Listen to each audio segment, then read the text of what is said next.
L'info éco avec Capital. L'info pratique du jour, on commence par Noël et les cadeaux qui vont avec ce matin. Savez-vous que les fêtes de fin d'année sont une période idéale pour offrir une belle somme d'argent à ses proches sans avoir à payer d'impôts? Dans notre émission Le Grand Rendez-vous de l'épargne, la notaire Nathalie Cousigou-Suas explique pourquoi ce type de don est considéré comme un présent d'usage et n'est pas fiscalisé. Pour bénéficier de cet avantage, le cadeau doit être offert à l'occasion d'un événement déterminé, comme les fêtes de fin d'année.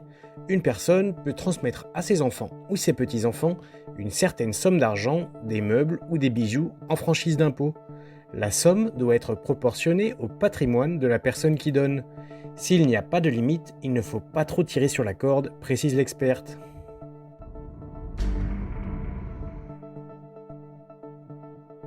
Le coup de gueule poussé par les abonnés de Téléfoot a-t-il été entendu?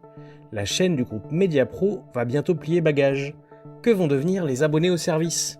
Selon nos informations, Téléfoot a prévu de ne rembourser qu'une petite partie d'entre eux, ceux qui ont payé un an d'avance et qui regardent la chaîne via une application sur leur ordinateur, leur tablette ou leur smartphone. Pour ceux qui sont abonnés via une box, ils devront encore attendre pour savoir s'ils ont une chance de toucher une contrepartie. Les détails de la fermeture de Téléfoot sont à retrouver sur notre site.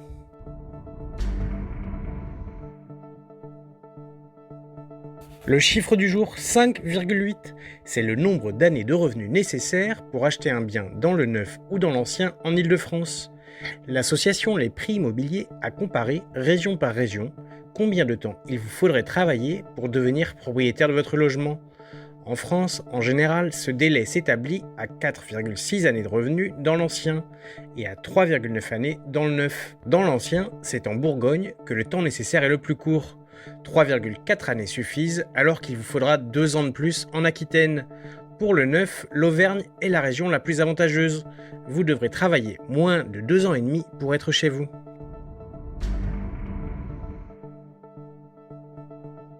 Et on termine par une surprenante idée venue de Suisse.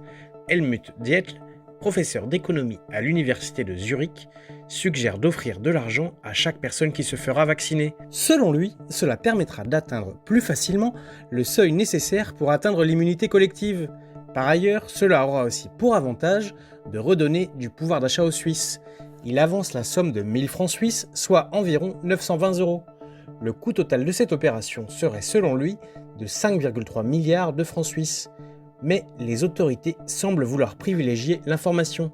Tous les détails sur capital.fr. C'était l'info éco avec Capital.